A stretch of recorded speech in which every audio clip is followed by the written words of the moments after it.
Joe and Tatiana, those are the kinds of dulcet tones and interesting comments you're going to be hearing if you're listening to the English stream. So. I think people are sweating at home. That was an amazing 4 minutes of just rambling. Those two guys really know how to bring it. And they got the next 12 and a half, maybe 13 hours of that. So they're way too pumped up at this point. That is just crazy. You got to start a little bit slower. What's amazing is there's no Red Bull. You know, these guys are athletes, as you saw. Athletes, beautiful men. Working so hard. We see, by the way, we've seen a few players walking by. World champion Jonathan Duhamel, whose Montreal Canadiens won last night. Yeah, 2-0. Montreal Canadiens, a shutout for Carey Price. What an amazing man. Jonathan ready to go. He may or may not be at the feature table. We'll find out in a few minutes once we announce the seat draws. But boy, a lot of pressure on Duhamel, that's for sure. When you're the world champ, all eyes are on you. Probably the most successful world champ. Although we do have guys like Greg Merson and Martin Jakobsen, he's really shining. He's been shining since at least in the Chris Moneymaker era. So eyes are on him. He's a top 15 GPI world ranked player, and he's been ranked in that top for a long, long time. So really standing the test of time. Although a few results missing. He's a great final table player, but just maybe not in that heads up format. So we'll have to see how he adjusts here. Yeah, the closing. I mean, he did close that one main event thing. That little thing. That was pretty good. And they also called Martin Jakobsen the guy who couldn't close before, and he closed that one thing too. So if you're going to close anything, close the World Series of Poker main event. I'm just saying that the one where now. you throw 10 million at you, that's the one you want. That's the one you want. Not a little side event in Sweden, right? All of the rest of them, they matter because I'm sorry, but titles always matter when you're a poker player. They always matter. It's really important, as does the money. And with the title, generally comes a lot more money. But, that's the one. Speaking of titles, you'll see during our feature table shot that the beautiful Global Poker Masters trophy is out today, as is custom in sporting events. When it gets down to the nitty-gritty, is when the cup is taken out. We literally had white gloves. It's been wiped down. If you do see some spots, let us know, because we'll wipe them down right away. But the trophy is right next to the players at the feature table, and we'll have a really cool shot later on once we get even closer. Don't worry if you're watching. There it is now on your screens. If you're watching the live stream, don't worry if the match on the live stream. There's going to be one match on the live stream, and then the outer tables will all have two matches. If and when that match busts, we will try to readjust and put another match on that feature table as quickly as possible, so you won't miss any of the action. But our cameramen have been doing amazing jobs. Those with the ones on their backs, those are the heavy workers. They've been doing a great job at covering what's happening on the side as well. They're literally doing the heavy lifting here. That's right. And of course, doing that. The people in the truck in the back are just doing yeoman's work as well. So thank you to all of them for sure. Absolutely. And so what you're going to be seeing very soon, for those of you just joining us, is the quarterfinals of this GPI Masters. First ever GPI Masters. One nation out of the 8 that started will have their name written on the trophy that you just saw. It's going to be the first time anything is etched onto it, and it's going to be quite an honor. So you'll see 9 matches happening at the same time. As you said, the feature table will have 1. All of the other tables will have 2 heads-up matches happening. Now, they're going to each be playing 3 heads-up matches, but it's not the best of 3. That's right. Right. It's a point system here, right? That's right. So let's say, for example, you and I are playing each other, Canada against the UK, or where? Canada against Canada, but whatever. Right. Canada versus Canada. We're only playing once, and it's a deep structure. It's about 2.5 to 3 hours. I think it's 2.5 hours. Deep structure. We want to make sure to avoid, some pitfalls. Right. There will be bad beats. I mean, that's the way it is. It's heads up as well. Right. But there's nine of them, so we're hoping that the bad beats will balance out. But there's just one match, so whoever wins between us gets all the points. And if there is the hard stop, which was in effect, if you didn't see it yesterday, there's a soft hard spot, a hard stop, if we can call it that way. Once the final level hits, Thomas, our referee, decides or randomizes with Alex, our president, how many hands are left to play, and then at that moment they play hand to hand to make sure that there's no distinct advantage for one team busting and the other team. One player being slower than the other team, or That's right. So we're doing it that way. So it is a hard stop after 2 hours and 15 minutes, and then there's a few more hands after that. So you'll see that happening. So you will see that. You will see some weird things happening where someone that may be just a few chips behind will need to push with maybe a bottom, really bad hand in order to just try to double up and win that hand. The great thing is that the players do not know how many hands will be left. As we saw during our first day, players like Vanessa and Jonathan Duhamel were at a table and they were predicting.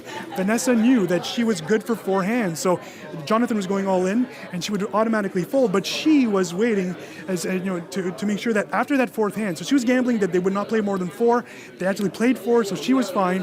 But in that case, the next hand, Jonathan would have gotten the chip lead had she folded. So we'll see what happens today. There was one time where it was only one hand, I believe, and then a few hands. So we'll have to see how that turns out. But definitely some exciting play there. So don't think that once we're out of time that it's over, because there is that extra element of a few hands. And by that point, if there's still no distinct winner, we go by chip counts, and that country will get a valuable 17,000 points. Some of the players that you're going to be seeing here today have played tournaments in the past that had kind of point structures where they had to be aiming for certain amounts of points, or they had to hope that some of their opponents got fewer points or did really well in order for them to move forward. But as a team, this is quite a unique format. It's the product of, I think, a very long amount of time of love and time and care put into this, trying to find just the right tweaks to make it interesting for the viewers as well as interesting for the poker players. A lot of poker players, as we've said before, are really, really good at a certain kind of poker. Maybe they're great at tournaments, maybe they're great at cash. You're going to be able to see a lot of different kinds of skills coming through here, and that's going to be part of what people are using to decide the MVP. That's right. So let's talk about some of the players that might be already front runners for their country for MVP. I think at this point it might be a two-player race, just for now. Two countries that might not have been expected to do this well, though, or how well they did. Mr. Bendinelli for Italy, obviously the story of the day for most of yesterday. But Mr. Netenko from Ukraine came out of nowhere. It really did.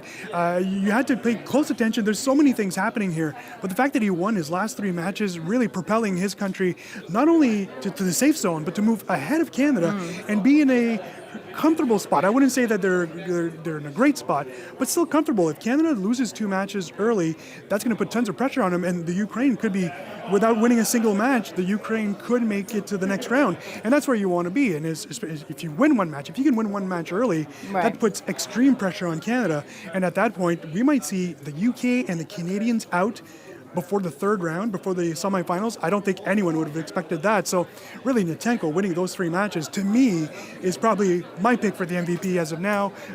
Still lots of poker left to play, though. Oh, lots of poker left to play. And it's going to be interesting to see how people adjust to the differing structure as we go through the day, because it is going to change quite a lot here. So for those of you that stuck with us for the entire day yesterday, it was pretty incredible in terms of watching 5 back-to-back matches, the same players over and over and over again, and over 5 times, playing single table matches so that they could decide who got what points. But today, very different. We're going to be starting off with the heads-up quarterfinals, as we said. The semifinals is going to be a tag team format 6-max table. So that's going to be fascinating to see how the teams are able to tag in and out. Because I can imagine some of the players who are going to be at the table are not going to want to be tagged out. So, how does a team decide who's being pulled out, who's being put in? These are poker players who generally are, playing for themselves. Poker is very much a single game. It's a one-person game. You're playing against other people, whether it's a whole table of people or one other person.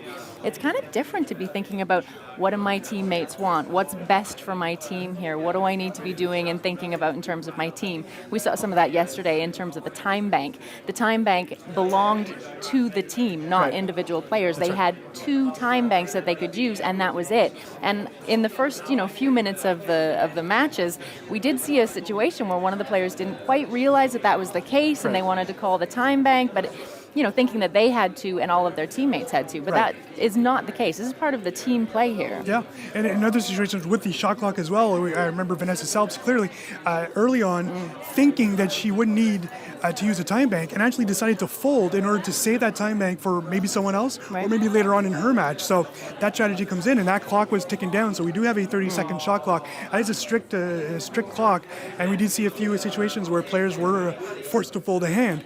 Now, the beauty of it is, as we mentioned late last night, players are really adapting to the shot clock very well. There's not an issue. There hasn't been an issue. A few quirks at first with our dealers doing such an amazing job. Really good. It's their job to work the time clock, which is just not even fair. But they're doing an amazing job at that. So it really, a few kinks at first, but it really wasn't a problem. Bryn Kenny actually told me that 30 seconds is way longer than he thought. And when you do look at a countdown, it is long, and it just keeps on ticking and ticking.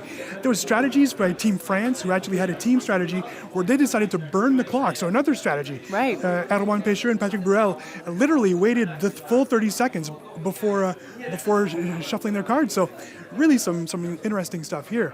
It's fun to see the players starting to come in. I'm trying to verify if I can maybe confirm who's playing, but they're strategic. There's 4 Ukrainian men here. They're here to back up their teammates. So only 3 per team are actually playing, but the others will be here probably to back up their teammates. You see Anatoly Filatov, who's already got the jersey on. I think that would probably mean that we'll see Filatov playing a match early. Although you can see the other Russian players, they have their jerseys on as well. You'll see that as well. Pretty cool to see every single team represented wearing their the colors of their nation or a facsimile of. So it's pretty cool to see all the colors. Canada and Germany, we'll see red on red for the first round. That'll be quite interesting. We'll see the baby blue of Team Ukraine. We'll see the beautiful white and blue from Russia. So it'll be a really intense first round. Yeah, some really great players on each of the teams. And it'll be interesting to see if they put some of their workhorses back to work. Some of the players on the team, obviously someone has to make the most points. And there were some definite way out in front people for some of these teams. Like we said, Giuliano Bendinelli for the Italian team with 29,000 points. He had an absolutely storming day for the playoffs, right? Yeah. He made points in every single match he played. The only player to have done that, the only player was Giuliano Bendinelli, who scored in every single match. Just an amazing performance. He actually got really unlucky. He should have, that fourth match, he should have won that as well. He had a monster chip stack, lost a couple of unlucky all-ins, and that was it for him, but still top 3 score there. So, no, he's doing well. It'll be interesting to see, you were mentioning the 6 max, and one intriguing part of the 6 max is the fact that you don't know that first draw who's going to be seated at that table. Right. And that does become an issue. If you do see not a soft table, but maybe players that are more patient, well, then does Russia then put in Mr. Filatov, who's a very aggressive player? If that happens, does Germany tag in Ola Shemyon because he's going to be at it? And what does Vanessa Selps do? She wants to be in there too, but Dan Smith wants in too. So it'll be really interesting to see the matchups of who's at the table, what's going on at the table, and how that affects, that will dramatically affect. It might become an absolute confusion center where it's tag in and out every single hand, and maybe it's a strategy for a team that you will never be able to get comfortable about who your opponent is. And that's actually a smart strategy. If you're the Ukraine and you have a few players that might not be as well known, Yatenko, for example, you're looking at those stats, realizing that he's a scoop champion, he's a beast at W Coop, and now he has 3 victories in the last 3 matches here. Well, all those things come into play, but you might not know exactly who he is. So you don't know how he plays heads up. You've probably never played him. If you've never played an EPT, you might not have played him before. Bendinelli, another man, a young man, a rising star. So it'll be really intriguing to see. Once we get the Kachelovs at the table and the Vanessa Selps, then it's easier for them. They're all Poker Stars pros. They all know each other. They probably know each other's style. Although, come to say, I don't think Vanessa Selps has a style, and she's probably a chameleon, and she can probably, and obviously all of the players are like that as well. Eugene, of course, an accomplished They can player. all mix it up, and that's part of what makes them such great pros. They know how to adjust to a table, but when the table is constantly adjusting to you as well, by actually changing players and changing styles, that's going to make it really interesting. Are we going to see a table where maybe there's slightly more mathematical play and maybe a little less in terms of bluffing, maybe a little less in terms of playing against the personalities of the other players at the table? It's interesting. I think the Russians, and I might be wrong because they're very meticulous at the way they play, but I think yesterday, you saw it from Filatov, that was more old school poker, just throwing chips in, seeing what happens, and that might have been a suggestion. I mean, the Russian team is great because it does have veteran presence and the young rising stars. I mean, if you don't know Anatoly Filatov yet, you should get to know him. Great follow on Twitter and on Instagram.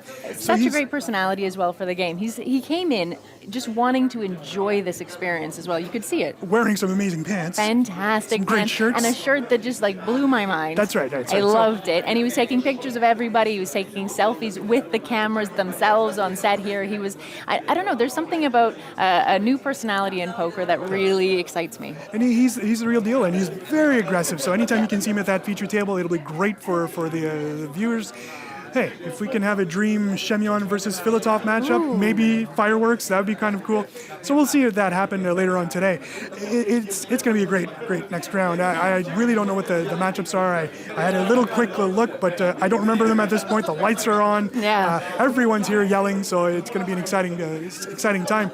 But I mean, hopefully, very soon we'll be able to actually announce to you guys who's going to be sitting down at the tables and facing off first in this quarterfinals. And just so you know, the players do not know yet who they will play. They do not know where they're seated. They do not know their opponents as of this moment. That'll be announced in the next few minutes. Once we're off, we'll take you to a full view of the screen. and it looks like it's been announced. I think it looks to me, if I'm taking a look at the right picture here, it would seem that we actually have the draws up on the screen. So the players don't know. So if you're watching on Twitch, you know, and we didn't know. But now we know. Shall we go through them? Yeah, why don't we go through them? Why don't we go through them? Yeah. The feature table was a little surprise, not a surprise, but it's a great surprise. Feature table will feature from Canada the 2010 world champion Jonathan Duhamel facing the 2014 WSOP Player of the Year, an all WSOP matchup. George Danzer of Germany, as we know, Canada is facing Germany.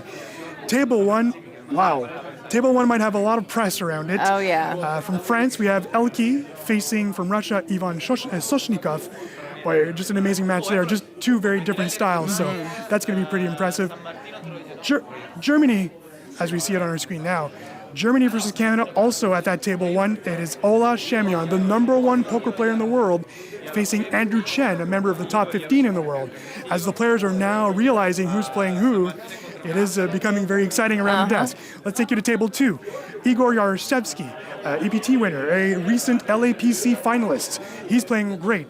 He's from the Ukraine. He will face Giuliano Bendinelli. What an amazing match. Mr. Bendinelli is ready for his match. That'll be at table 2. That is Ukraine versus Italy. Another Canada versus Germany matchup. That'll be the final one at table 2. Canada and Germany will be really close to each other, so it'll be interesting to see what happens there. The great Marc-Andre Ladouceur, Team PokerStars Online Pro, he will be facing Marvin Rettmeyer. Another dream matchup, former world #1 Marvin Rettmeyer. So, boy, get your popcorn ready for this side of the field. It's going to be Honestly, great. that's pretty exciting. Those matchups look explosive. Let's go to where we are, right? We're closer to table 4 and 5. Table 4 is Alexander Netenko, the revelation, right? 3 straight victories for Netenko. Obviously, the hottest player coming in here. But he's facing Andrea Dato, who also had a very good day for Italy. So that is a great matchup on table 4. Paul Tedeschi, and that might be a surprise for Team France. And that's where their communication yesterday. It is surprising. We do not see Peycher, we do not see Bruel for Peycher, a very accomplished player. But Paul Tedeschi, who had a very rough day 1, this might be strategic. They might want him to just kick things off. And maybe if he can defeat the mighty Anatoly Filatov, get your popcorn ready. Filatov is going to be right next to us, Kara. I wonder if Filatov will have a present for him. He's been leaving little presents for little Russian kind of nesting dolls and spoons for all of his opponents. He's also been doing something amazing, which is doing the work of the people on the mic, right? He's been announcing when there's all-ins. He's been announcing boards. So if you hear this in the background, because you won't be at the feature, if you hear someone announcing an all-in, it'll Probably be Anatoly Filatov. So there's your Russia against France matchup. Table 5 also includes, as Mr. Filatov is right there next to us, looking at his opponent, and Mr. Paul Tedeschi saying hi to us. The final table, table 5, has a WSOP main event final tableist from 2013, Sylvain Loosely. He will be facing Vladimir Troyanovsky, definitely one of the players to beat here, a top 5 scorer in the playoffs. And look at him now, look at how focused he is. That man is focused, ready to go. So he'll be facing Sylvain Loosely. And our final match, talk about flamboyance. I mean, it doesn't get better than this. From the Ukraine, Eugene Kachlov, who's also looking at his draw. He will be facing Dario Sammartino. They don't get better looking than this matchup, as Eugene is smiling. It's a very pretty table. I think Eugene is folded in the looks matchup with Mr. Sammartino. So there you have it. It's on your screens now. You actually see us behind it, so that's kind of weird.